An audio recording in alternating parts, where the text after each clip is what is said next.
그래서 105편은 하나님의 능력 그리고 긍휼, 성실하심 그런 부분들을 하나님께 찬양하고 있다면 시편 106편은 비슷한 배경을 가지고 그러함에도 불구하고 그들이 하나님 앞에서 성실한 모습을 보이지 못하고 완악하고 그들이 할 수 있는 최악의 어떤 반응들, 하나님의 그 순전한 사랑에 대한 어, 사악함을 보이는 하나님의 선을 원수로 갚는 이스라엘 자기 조상들이죠. 근데 이건 본질적으로는 어, 인간 그리고 우리 자신 그것에 대한 회한이랄까? 왜 우리가 이것밖에 못했을까?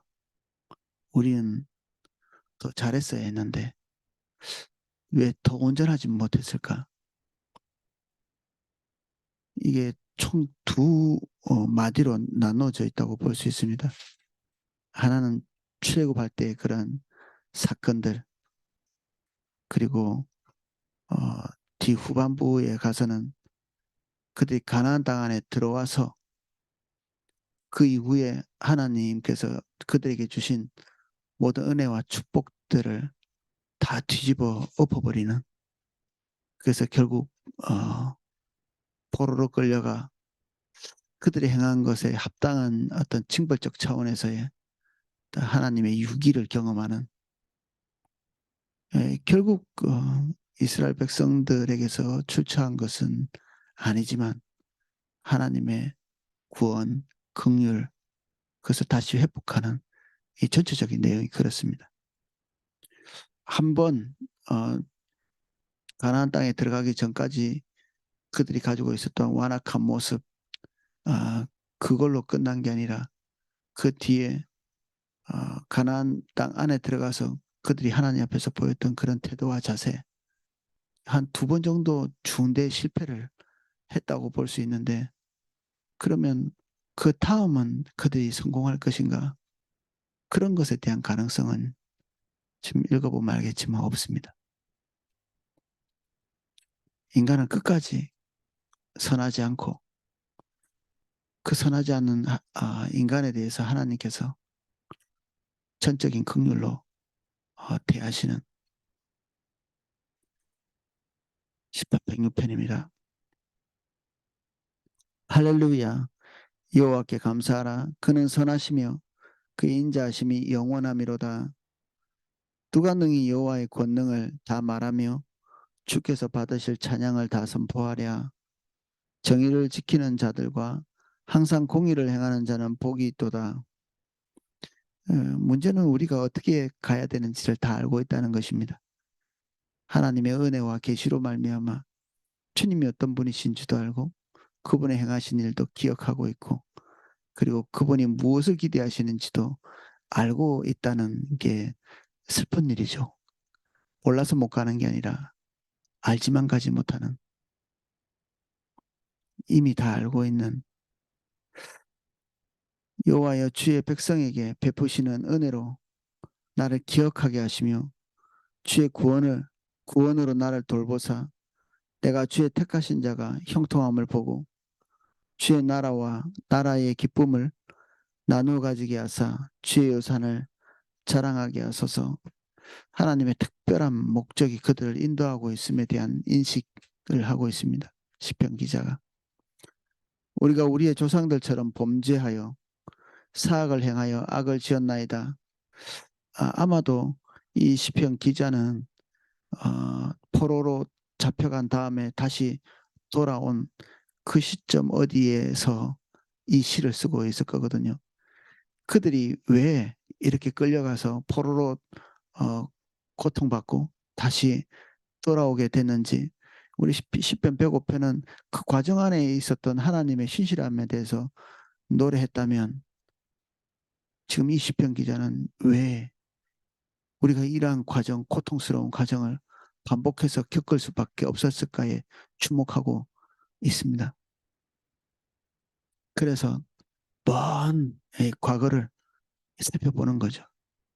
그들의 어떤 건국신화라고 할까요?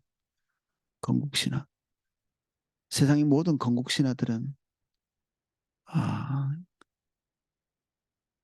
누추하지만 그 내용은 누추하지만 어쨌든 그들의 출처를 강하게 보이기 위해서 꾸며낸 그런 이야기들이죠.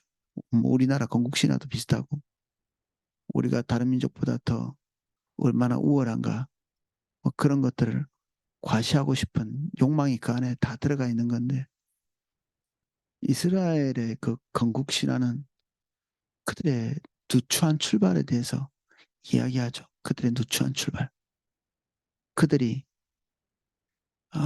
노예되었고 그리고 하나님의 전적인 긍휼로 그들의 출발이 일어날 수 있었다. 그들이 건국의 초창기에서부터 어, 그들 자신의 탁월함이 아니라 하나님의 긍휼, 자비, 성실함으로 말미암아 그들 국가가 출발하게 된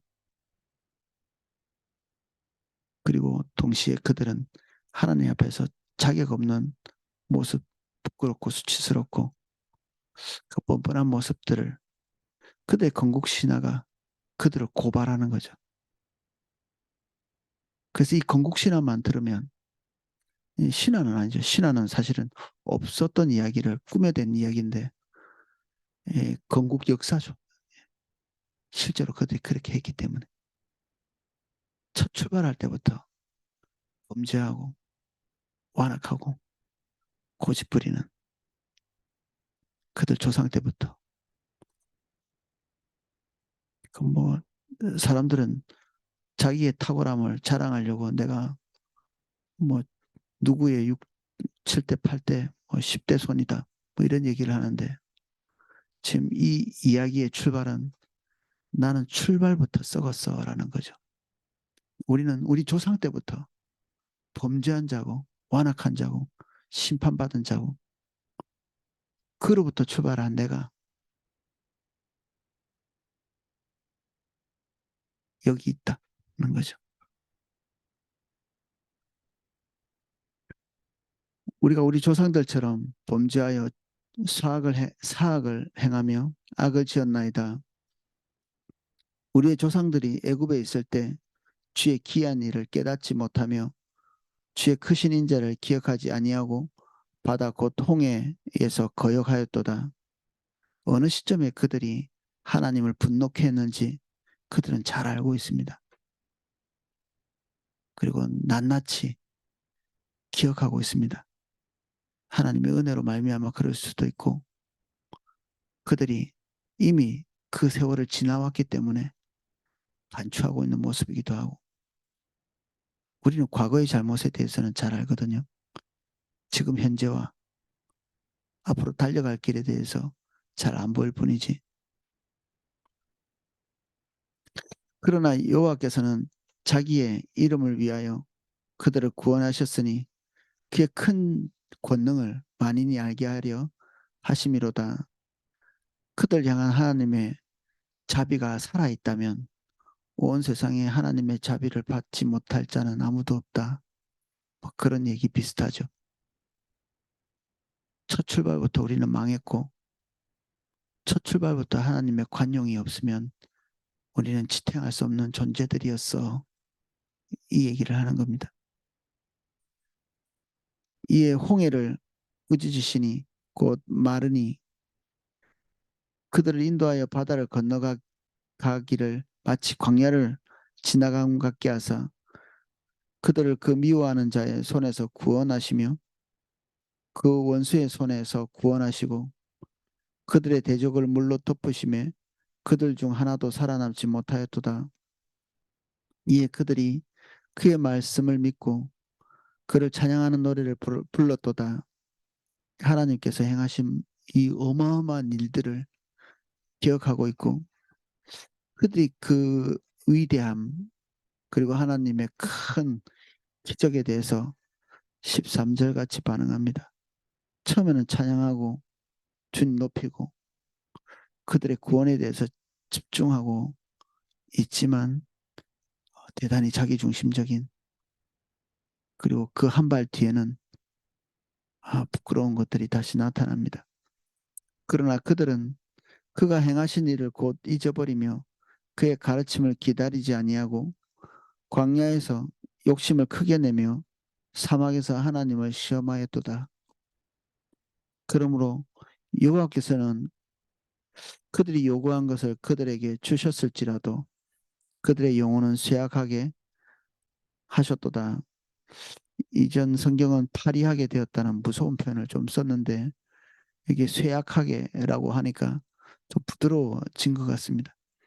그들이 원하는 것을 성취해 나가면서 그들의 영혼은 파리해지는, 하나님께서 우리가 뭔가를 간구할 때 그것을 안 주시면 우리가 하나님으로부터 어, 기뻐함을 받지 못한다는 사실을 어느 정도 인식할 수 있을 텐데 하나님께서 우리가 구하는 것들을 들어주시면서 우리는 하나님의 은혜 가운데 있다고 속는 가운데에서 하나님의 크신 능력 때문에 속는 거죠. 하나님의 자비 때문에 속는 것이고 주님이 우리를 속이지는 않는데 우리는 그 긍휼로 스스로를 속입니다. 마치 우리가 정당한 길을 가고 있는 것 같은 그런 느낌을 갖는 거죠. 근데 그들의 영혼이 점점 메마르는, 파리해지는, 이게 죽음에 이르는 거잖아요. 파리해진다는 말은 죽어가고 있는, 살았으나 죽었느니라. 신약 성경에는 세상 사랑을 사랑하는 여인들에게 그런 말을 하고 있죠.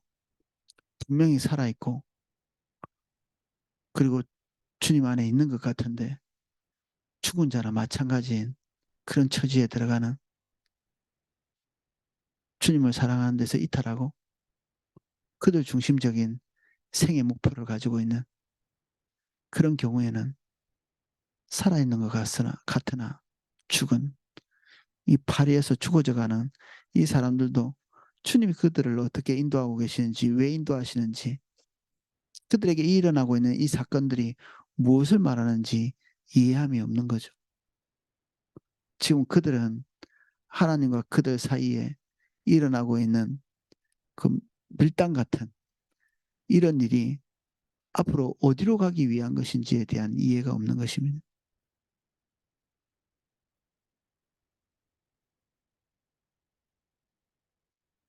그들이 진영에서 모세와 여호와의 거룩한 자 아론을 질투하며 땅이 갈라져 다단을 삼키며 아비람의 당을 덮었고 우리 그들의 당에 붙으며 화염이 그 악인들을 살랐도다. 우리의 인생의 목적을 잘 모르면, 그러니까 하나님이 우리를 불러서 하나님께서 기대하시는 바를 따라 가는 것을 단념하면 우리에게 새로운 생의 의욕이 불타오릅니다. 생의 의욕. 있어서는 안 되는 생의 의욕이 불타오르죠. 이게 내가 종교적으로 더 높은 위치에 서고 싶다는 의욕. 그리고 그들 눈에 볼 때 굉장히 존중받는, 이 그들 그룹 안에서 존중받고 높아 보이는 그 자리, 모세의 자리, 그리고 아론의 자리, 이런 것들이 이렇게 눈에 들어오는 거죠. 모세와 아론은 하나님을 대신해서 그들을 섬기고 있고 그들의 탄원과 어려움들을 짊어지고 있는 이 무겁고도 고독하고 외로운, 어떤 면에서는 고통스러운 길을 가고 있는데 그들 눈에는 그들 위에 서 있는 그 자리에 초점이 이렇게 가 있는 거죠. 마치 뭐 그런 것입니다. 재벌 돈 많네. 재벌 됐으면 좋겠다. 뭐 이런, 그 어린아이들이 어렸을 때 그 자기 눈에 보기에 좋은 그것을 자기 인생의 목표로 이렇게 삼는 그 실존적인 모습이 어떤지는 잘 모르고 그들 목표를 거기에 두고 있는 것 같은, 안목이 육신적으로 변화되고 나면 이 유아기적인 목표를 가질 수밖에 없죠. 하나님의 비전, 하나님의 기대 전혀 상관없이 그래서 생의 올바른 목적이 없으면 어, 생의 의지가 꺾이지를 않습니다. 우리는 생의 목표가 올바르지 않으면 생의 의지가 꺾일 거라고 생각하는데 어, 생의 올바른 목표가 정해지지 않으면 그거보다 더 2배, 10배나 불타오르는 어떤 생의 의지가 당연히 올바르지 않은 방향성에서 일어나는 것입니다. 그게 생겨버리죠. 그건 언제 올바르지 않다는 게 밝혀지느냐? 그 끝 지점에 갈 때.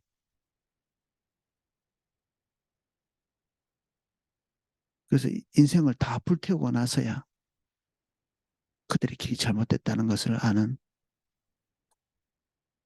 최소한 그 목표를 잘못 잡으면 5년, 10년씩 우리의 인생의 중요한 이 토막들이 그냥 다 사라지거나 사라져버리는, 하나님의 큰 긍휼로 그 마디마디마다 기억하면 좋은데 그 기억하고 그리고 자기 자신의 모습을 보는 것은 잠시 찰나에 불과하고 우리 안에는 또 다른 생의 의욕이 불타오르죠. 그 신락 같은 희망만 보여도 우리의 생의 의지는 불타오릅니다. 저 길로 가야지. 조금만 더 가면 붙잡을 것 같은 그 신기루 같은 것들이 끊임없이 옷만 갈아입고 계속 나타나거든요. 이런 희망, 저런 희망. 한두 번에 그치면 되는데 우리가 그렇게 잘 하지 않습니다.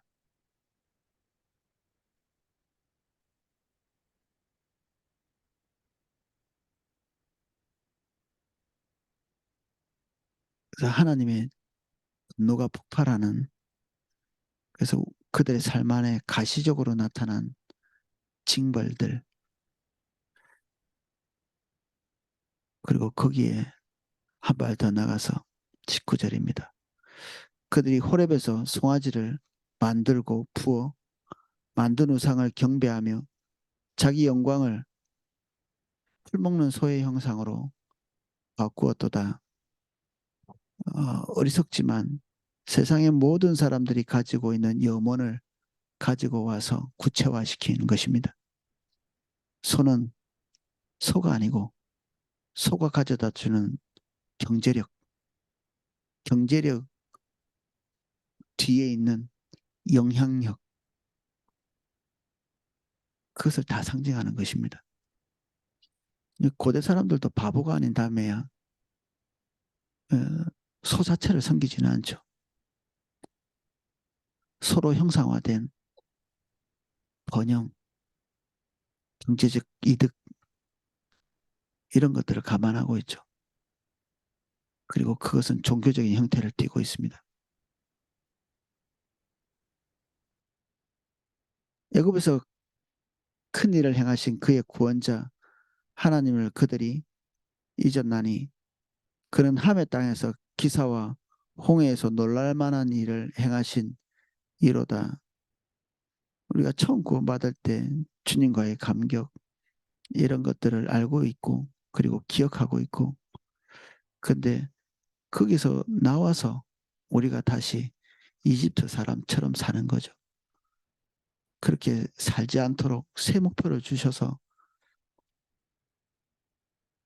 하나님께서 기대하고 계시는, 그 목표를 향해서 우리를 인도하고 계신데 우리의 마음은, 몸은 떠나왔는데 마음은 다시 이집트 사람 흉내를 내고 있는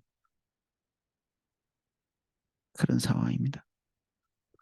그러므로 여호와께서 그들을 멸하리라 하셨으나 의미 없는 민족을, 의미 없는 사람들, 그러니까 하나님과 관련 없이 이렇게 단절되어 있는 그런 사람에 대한 심판이 성경 역사에는 반복되죠.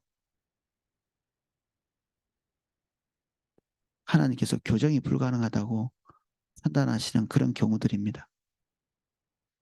교정이 안 될 것 같다. 그들을 향해서 하나님께서 그런 판단을 내리신 상황이죠. 그들은 그 기쁨의 땅을 멸시하여 멸시하며 그 말씀을 믿지 아니하였고 하나님의 비전이 그들에게 기쁨이 되지 않는 이 가나안 땅 안에 들어가는 것이 영광스러운 일이죠. 온 열방을 주님께로 돌아오게 할 제사장 나라가 되는 그 뷸라의 땅이고 기쁨의 땅이고 하나님의 면류관이 되는 그런 비전이 담겨 있는 건데 그들 사사로운 어, 어떤 복지적인 입장에서 볼 때 그 땅은 이집트 땅만 못했던 거죠.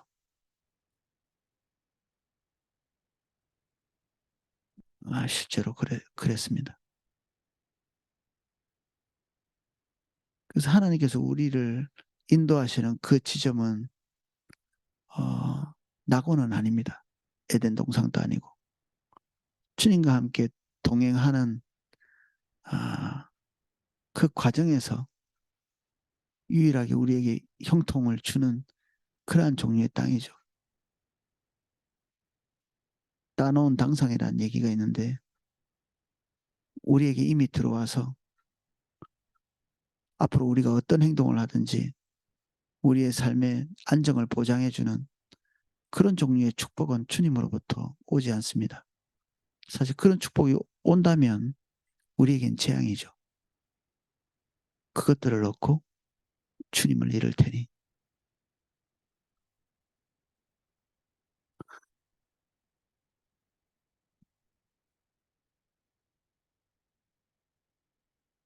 그들의 장막에서 원망하며 여호와의 음성을 듣지 아니하였도다. 이러므로 그가 그의 손을 들어 그들에게 맹세하기를 그들이 광야에 엎드러지게 하고 또 그들의 후손을 뭇 백성 중에 엎드러뜨리며 여러 나라로 흩어지게 하리라 하셨도다. 하나님의 후회랄까 그리고 의미를 잃은 백성에 대한 아, 하나님의 단식 그런 것들입니다. 그리고 하나님의 말씀은 아,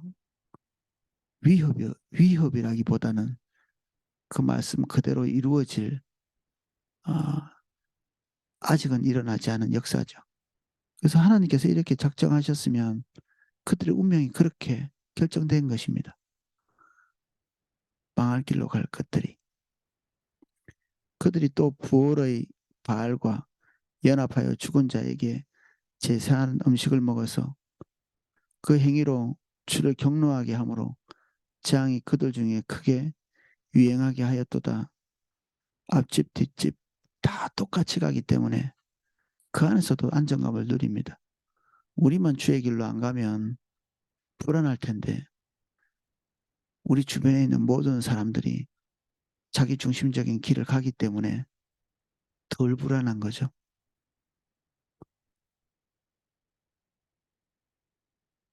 아이들이 시험 기간이 됐는데 공부를 안 하면 불안해져야 되는데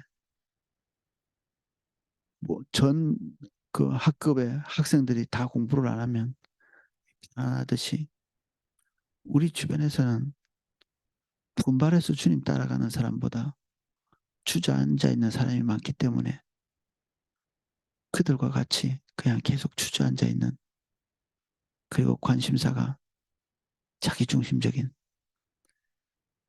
주님의 간곡함에 대해서 주목해 볼 여지가 별로 없죠. 주변에서 자극을 주지 않기 때문에. 그래서 입에 달려있는 소리가 그렇게 사는 사람이 어디 있습니까? 라고 하는 말이 이게 거의 뭐 현실을 반영하는 말이죠. 그렇게 사는 사람이 어디 있습니까? 라고 고백하는 게.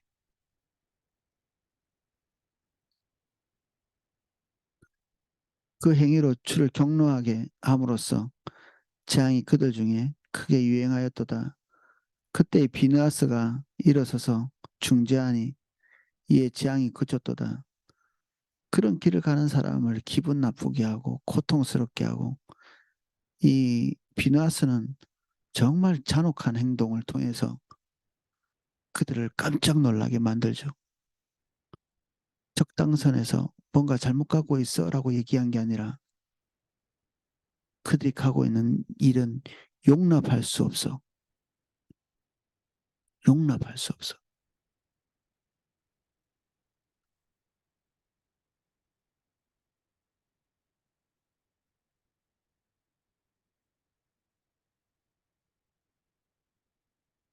그래서 때로는 우리의 면상에다 대놓고 우리를 모욕할 정도로 얘기하면서 그 길을 막아서는 그런 메시지가 우리를 돌이키게 하고 재앙이 그치도록 만드는 기분 나쁜 소리가 훨씬 낫고 실제적인 하나님의 심판이 우리에게 닥치는 것보다는 우리 스스로 자정하는 것이 훨씬 더 좋은 일이죠. 피느하스가 그런 그 한 중심에 있었습니다. 차가운 각성, 무서운 각성, 잔혹한 돌이킴. 이 피느하스가 했던 행동입니다. 모두가 다 그렇게 하기 때문에 죄책감도 없이 자기 텐트에 이방의 사제를 불러놓고 음란한 행위를 했던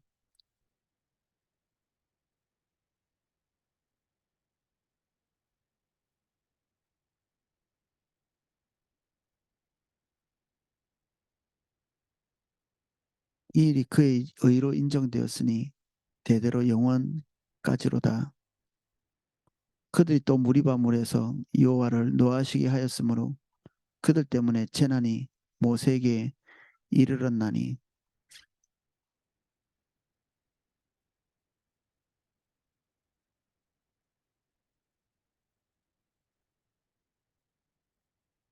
이는 그들이 그의 뜻을 거역함으로 말미암아 모세가 그의 입술로 망령되이 말하였음이로다.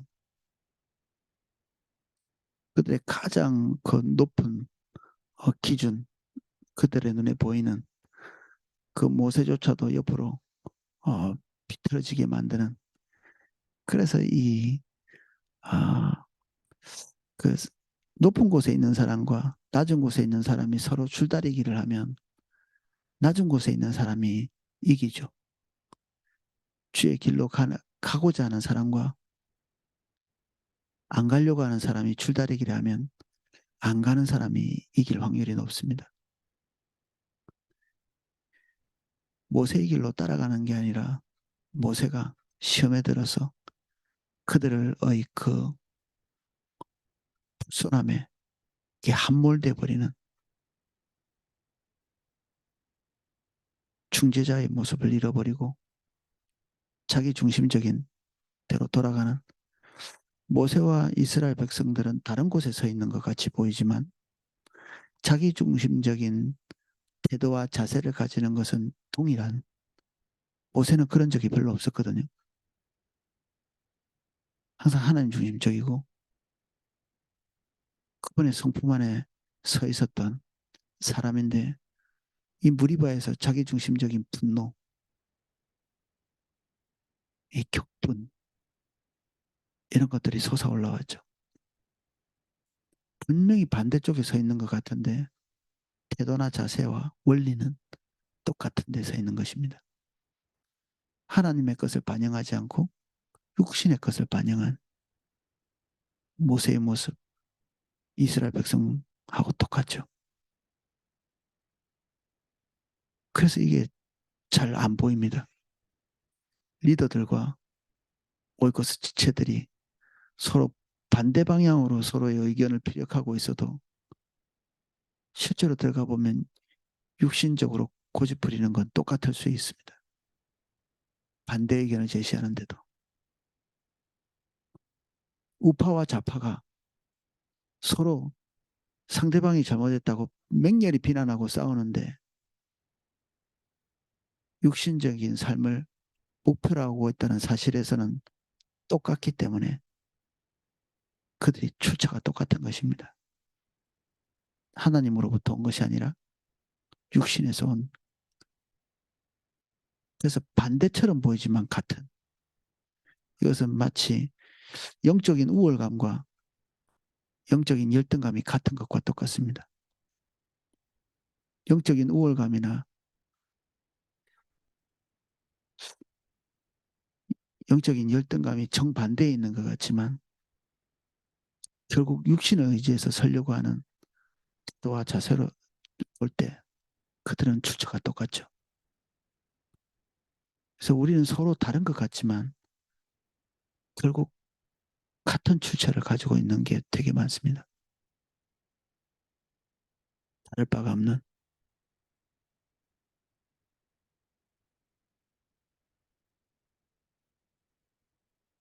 그래서 그 고린도 교회 같이 이런저런 문제가 서로 옳다고 맹렬하게 상대를 비난하고 싸우는 그런 경우에도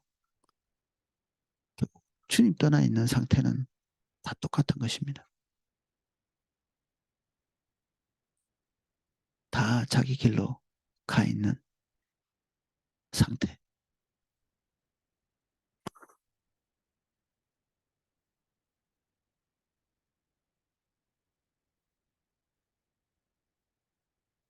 그들은 여호와께서 멸하라고 말씀하신 그 이방 민족들을 멸하지 아니하고 자기 육신적인 삶 안에 깊이 들어가 있고 인생의 목적이 자기 중심적인 그리고 그 땅 안에서 해야 할 올바른 길이 있거든요. 그 땅 안에서.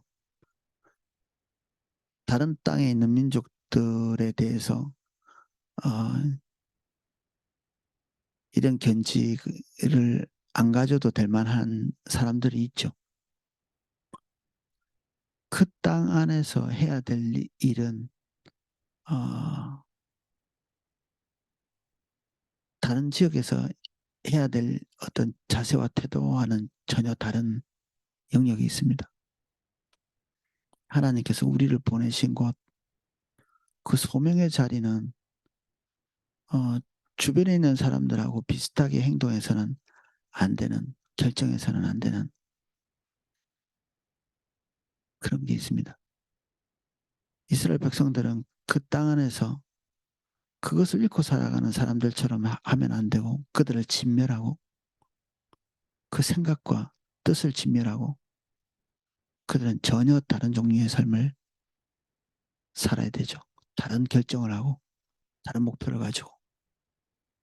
네, 그들은 그렇게 하지 못했습니다.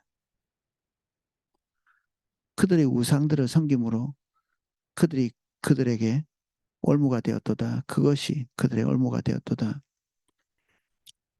그들이 그들의 자녀를 악귀들에게 희생 제물로 바쳤도다. 이게 우상 숭배하는 사람들의 최고 수준은 자기 자녀를 불태우는 것입니다. 죽여서 실제로 불태우는 것입니다. 자기 자식을. 인간이 가지고 있는 최후의 어떤 그 고결함이라고 볼 수 있는 자녀에 대한 사랑 이것도 그들이 가지고 있는 자기 목적, 자기 탐욕 이것을 위해서는 이런 행동을 할 수 있는 거죠. 인간이 그렇습니다. 이런 종류의 나쁜 사람이 다 있나 싶지만 우리 자신의 모습을 두려운 눈으로 바라볼 필요가 있습니다. 우리가 우리 자식에게 기대하는 바, 우리 자식에게 가르친 것, 자식에게 본을 보인 것,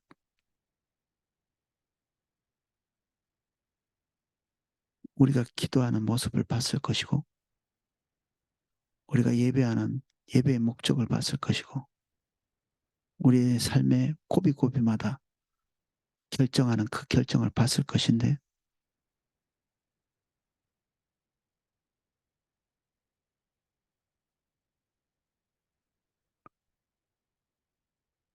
그러면 그들이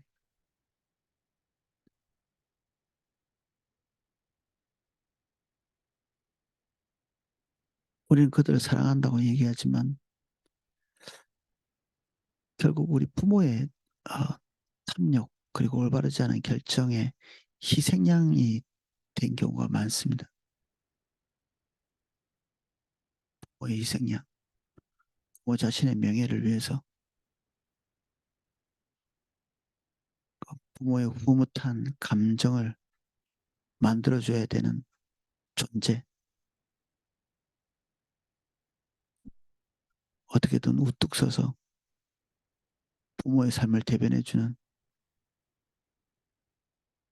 그래서 우리 어떤 뭐 세포에 녹아있는 게 유교에서 말하는 유방백세, 우리의 이름을 다른 사람에게 좋게 들리도록 만드는 게 자녀의 해야 될 최고 덕목으로 유교는 그렇게 말하거든요. 우리가 그것들을 배워왔습니다. 우리 한국 사람이. 그래서 뭐 공자가 망해야 나라가 산다는 그런 책도 옛날에 있었는데 돈을 제일 사랑하는 민족이 사실은 유교를 믿고 있는 그런 민족들입니다. 최근에 이게 무슨 그 뭔가 이렇게 국가별로 조사하는 그런 조사에서 다른 서구의 국가들은 우리가 생각한 것보다 가족에 대한 애정, 사랑 이게 그들의 가치의 최우선에 있었거든요. 근데 중국, 한국, 일본, 특히 우리나라는 인생의 목적이 돈에 있었습니다. 유교는 마치 점잖은 얘기를 하지만 그 효과가 탐욕스럽게 이렇게 가는 거죠. 이게 말만 점잖을 뿐이지. 기가 막히게 그 유교를 믿고 있는 국가들에서만 오히려 공산주의보다 더하고 자본주의보다 더한 그런 인생의 방향이 있는 거죠. 결국 기승전 재물인. 그래서 우리 자녀들에게 우리가 뭔가 압력을 계속 넣고 있는 잘해라, 잘해라.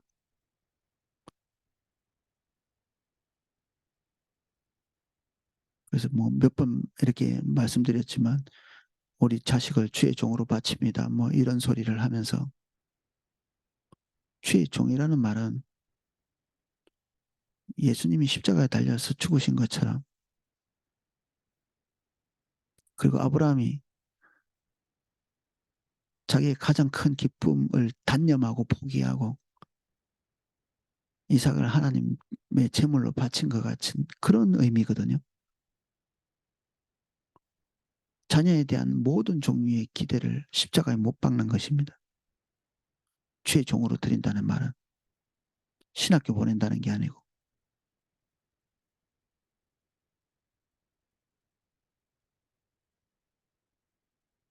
그래서 주님께 드립니다 하면서도 자기가 기대하고 있던 바를 따라서 가지 않으면 속 타고 얘기하고 압력을 가하고 부모가 원하는 길로 가도록 재촉하고 결국 부모가 원하는 그 지점까지 가면 어떻게 되는 것입니까? 원하는 지점까지 가면 그 원하는 지점까지 가게 하는 것이 여기에 적혀 있는 악귀에게 자녀를 불태우는 이 원리상 똑같은 겁니다. 원리상. 자기를 위해서 악귀에게 제물로 바치는 거거든요.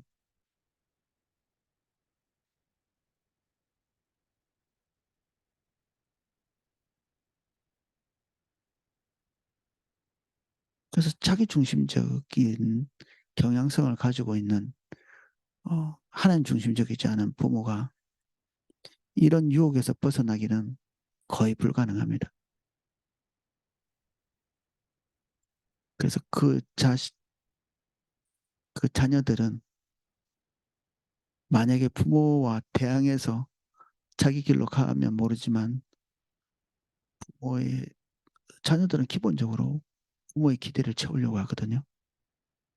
기본적으로 그렇습니다. 우리 생각은 안 그렇지만 우린 자녀들이 우리에게 대항하는 것이 기본 자세라고 이렇게 생각할지 모르겠는데 자녀들은 부모의 말을 웬만하면 듣고 싶어 합니다. 우리가 그들을 잘못 지도하는 거죠. 행동의 소리로서. 그래서 결국 그들을 여기 무슨 악귀라고 이렇게 얘기했는데 악한 귀신들, 이 귀신들은 생각의 신, 우리 주님으로부터 오지 않은 생각을 지속적으로 넣어주는 그런 존재들, 가치관, 그들에게 제물로 바치는 거죠. 세속주의적인 가치관의 제물로 드리는 겁니다. 그래서 자기가 원하는 것을 얻도록 그 자신의 자식들이 그 이후의 삶이 어떻게 되든지 자식의 삶이 파괴되든지 온전한 길로 가든지 주님과 선한 관계를 갖든지 사실은 그거는 표면적인 걱정에 불과하고 실제로 자녀를 향한 우리의 자세가 자기중심적인 거죠. 그래서 공부 잘해야 되는 이유도 좋은 직장에 들어가야 되는 이유도 그리고 다른 사람에게 무시당하지 말아야 되는 이유도 하나님 중심적이지 않고 나 중심적인.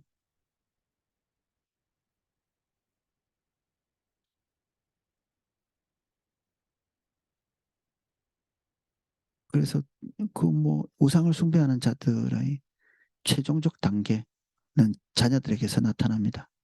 자녀들이 악귀에게 사로잡히고 이게 세속적 가치관에 사로잡히는 것이죠.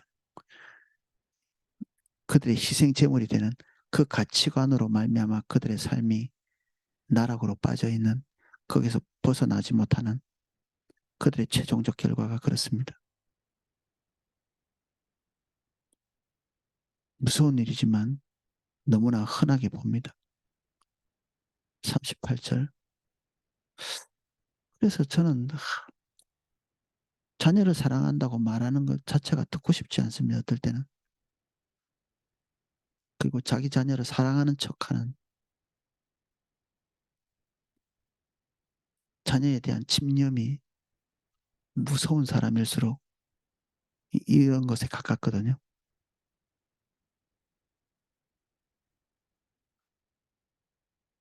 자녀에 대한 애착이 강한 사실 우리는 대리 양육자라고 볼 수 있습니다. 대리 양육자. 하나님의 자녀를 대리 양육하는 여러 번 들으셨죠? 우리의 자녀가 아니라 하나님의 자녀입니다라는.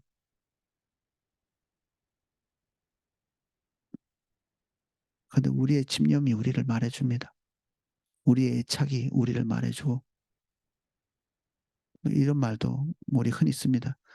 우리 자식만 잘 될 수 있다면 나는 어떻게 돼도 상관없습니다. 굉장히 희생적인 말 같지만 왜 그래야 합니까?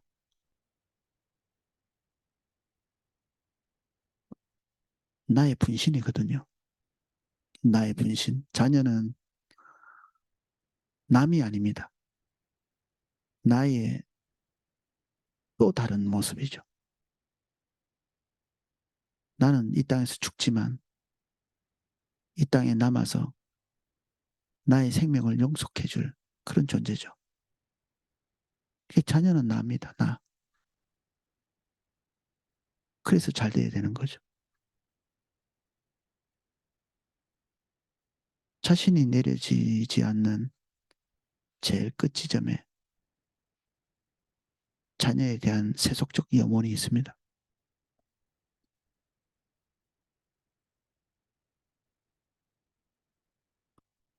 우리 자신을 호흡하면 부정물만 이렇게 나옵니다.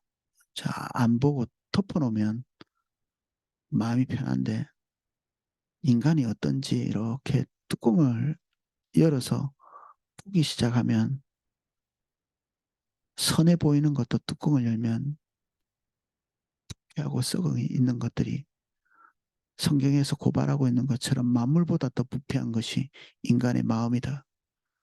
토장한 무덤 같다. 명하게 보이는데 안에는 시체가 썩어서 냄새나고 벌레 먹어 있는 그게 인간의 모습이죠. 잘 덮어놓고 있지만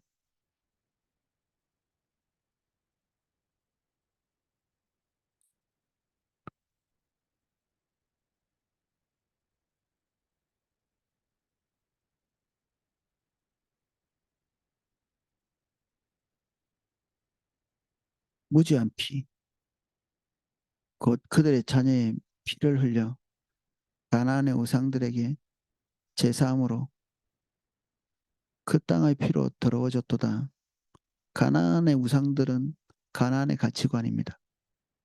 여러 번 같이 나눴지만 그 가치관을 자녀에게 이식하는 거죠. 그래서 하나님의 나라를 세우는 것이 아니라 세속의 나라를 세우는 것이죠. 하나님의 백성이 하나님의 나라를 세우는 것이 아니라 가나안 땅의 전통을 고스란히 배워서 그 전통을 다른 사람에게 가르치는.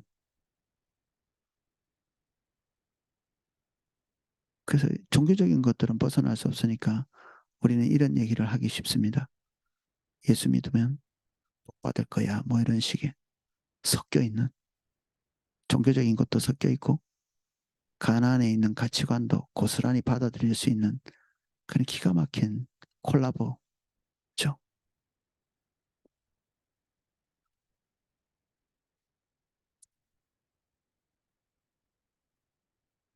그러므로 여호와께서 자기 백성에게 맹렬히 노하시며 자기의 유업을 미워하사 하나님께서 행하려고 하시는 일들입니다. 이게 왜 분노를 촉발시키느냐 하면 하나님은 순수하시거든요.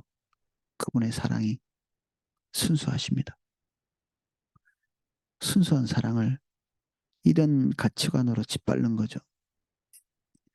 누가 더 잔혹하냐? 하나님이 잔혹하냐? 인간이 잔혹하냐? 인간이 더 잔혹합니다.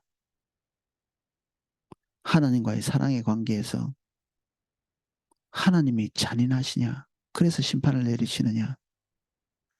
아니, 인간이 잔혹하기 때문에 하나님의 순전한 사랑을 짓밟는 것입니다.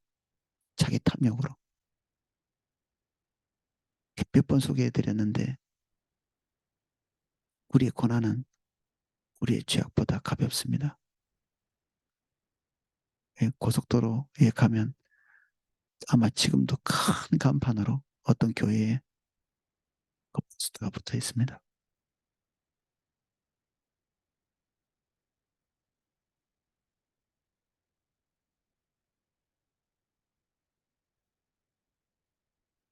과거에 그랬는데 지금은 어떤가? 지금 전 세대, 자기 부모 세대, 그리고 조상들이 이렇게 했다. 그런 얘기를 하는데 그렇다면 지금 현재 본인들과 관련돼 있는 41절 그들 이방 나라의 손에 넘기심에 그들을 미워하는 자들이 그들을 다스렸도다. 그들이 원수를 압박하고 원수들의 압박을 받고 그들의 수하에 복종하게 되었도다. 여호와께서 여러 번 그들을 건지시나 그들은 교묘히 거역하며 자기의 죄악으로 말미암아 낮아짐을 당하였도다. 하나님의 도움을 이 끌어낸 거죠. 어떻게든지 간에. 하나님 그분은 우리에게 이용당할 만한 순전한 사랑을 갖고 계시거든요. 우리는 그 앞에서 울고불고 해서 하나님을 설득해서 우리가 어려울 때마다 고비고비를 이렇게 넘어가는 마치 사사기에서 일어났던 그런 사건들처럼 그래서 그들이 하고 있는 종교적인 행동에 대해서 교묘하다는 말을 쓰는 것이죠. 교묘히 하나님을 조종하는. 그래서 이게 조금씩 조금씩 한 번에 망하는 게 아니라 조금씩 조금씩 무너져 나가는. 그러나 여호와께서 그들의 부르짖음을 들으실 때 그들의 고통을 돌아보시며 그들을 위하여 그의 언약을 기억하시고 그 크신 인자심에 따라 뜻을 돌이키사 그들을 사로잡은 모든 자에게서 긍휼히 여김을 받게 하셨도다. 이게 지금 그들의 현실이고 도달해 있는 지점입니다. 그들이 돌이키고 본질적으로 바뀌고 이렇게 된 게 아니라 이 고통의 시간이 지난 다음에 부모가 자식을 긍휼히 여기는 것처럼 두들겨 패놓고 긍휼히 여기는 거죠. 그 징벌하지만 징벌한 것 자체를 고통스러워하는 하나님의 긍휼.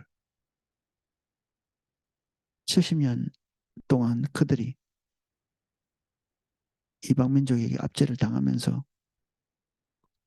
그들이 본질적으로 돌이켰는가 그것은 뭐 여기에 나타나 있지 않습니다. 근데 그들이 하나님의 긍휼을 잊고 있다는 그것 자체가 그리고 이미 징벌을 받았기 때문에 하나님이 그 노여움에서 스스로 돌이키시는 거죠. 그래서 그들의 능력과 유능함 때문에 해방이 된 게 아니라 도저히 있을 수 없는 그들의 어떻게 보면 원수라고도 볼 수 있는 그들을 압제하던 사람의 마음이 부드럽게 변해서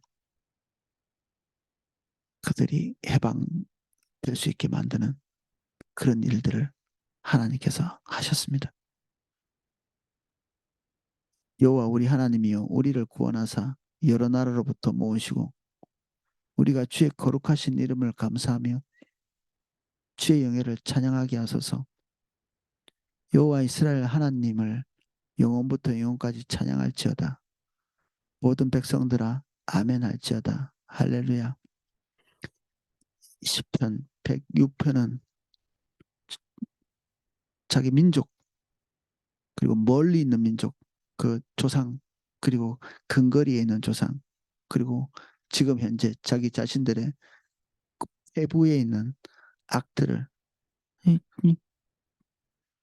초밀하게 이렇게 파헤치면서 그들이 하나님께서 주신 은혜에 합당한 존재가 아니라는 사실을 증명하고 있죠. 마치 다윗이 고백하고 있는 것처럼 나는 모태에서부터 우리 어머니가 모태에서부터 죄인이었기 때문에 그 어머니 뱃속에서 태어난 나도 죄인으로 출생할 수밖에 없었다는 이런 얘기 같이 나는 첫 출발부터 죄악되고 완악한 그런 조상을 가지고 있고 오늘 우리가 그런 모습인데 우리 조상을 긍휼히 여긴 것처럼 하나님이 오늘 우리도 긍휼히 여기사 구원의 어떤 지점에 와 있는 그래서 이 찬양은 기쁨만 있는 찬양은 아닙니다.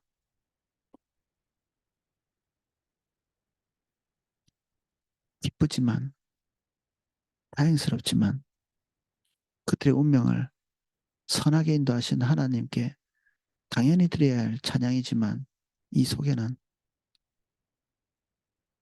희망도 소망도 없는 그들의 자질에 대한 탄식이 묻어있는 그런 찬양이죠.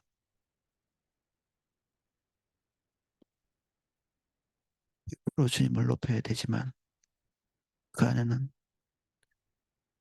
프로의 탄식이 들어가 있는 이중적인 찬양입니다. 10편, 106편은. 예, 오늘은 여기까지 살펴보겠습니다.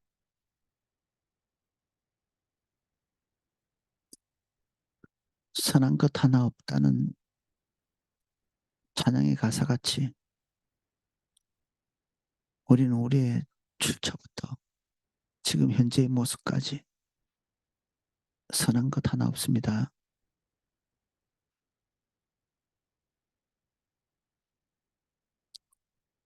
주님, 우리로부터 우리의 자녀에 이르기까지의 그 죄악의 연속성이 계속되지 않게 해주십시오. 우리가 부모의 자리를 내려놓고 하나님을 대신한 공급자의 역할만 해낼 수 있도록 한순간 한순간 결정과 판단을 주님께 맡깁니다. 지금까지 우리는 그러한 삶에서 여기까지 와 있지만 우리로부터 다음 세대까지 이 가치관이 넘어가지 않도록 은혜와 명철을 주십시오. 우리의 삶을 더듬어 볼 수 있는 통찰력을 주십시오. 우리의 내면을 뜯어볼 수 있는 통찰력을 주십시오. 우리의 모든 고상함의 정체를 밝히게 하시고 우리 안에 선함이 없음을 보게 하시고 우리 안에 유일한 가치 예수 그리스도 보게 해주시고 주여 그 선하고 거룩하심을 우리에게 지속적으로 기름 부으사 주의 길 가게 해주십시오. 예수님 이름으로 기도합니다. 아멘. 예, 기도하실 수 있도록 음악을 방송해 드리겠습니다.